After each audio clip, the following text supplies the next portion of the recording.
حضرت انس بن مالک رضی اللہ تعالیٰ عنہ فرماتے ہیں حضرت سلمان فارسی رضی اللہ تعالیٰ عنہ حضرت عمر بن خطاب رضی اللہ تعالیٰ عنہ دے کول آئے تو حضرت عمر فاروق رضی اللہ تعالیٰ عنہ تکیے تے ٹیک لگا کے بیٹھے ہوئے جب حضرت سلمان فارسی آئے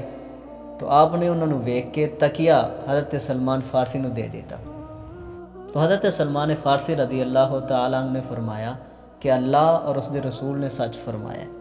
حضرت عمر رضی اللہ تعالیٰ عنہ نے فرمایا کہ ابو عبداللہ اللہ اور اس دے رسول دا فرمان ذرا سانو بھی تو سناؤ۔ تو حضرت سلمان فارسی رضی اللہ تعالیٰ نے فرمایا کہ ایک دفعہ میں آقا کریم علیہ السلام دی خدمت عالیہ دے وچ حاضر ہویا۔ آقا کریم علیہ السلام تکیے تے ٹیک لگا کے بیٹھے ہوئے۔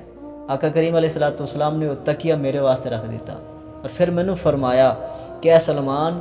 جڑا مسلمان اپنے مسلمان بھائی دے کول جاوے اور میزبان اس دی عزت اور تکریم واسطے تکیہ رکھ دے وے، اللہ تبارک و تعالیٰ اس دی مغفرت ضرور فرما دیندا ہے۔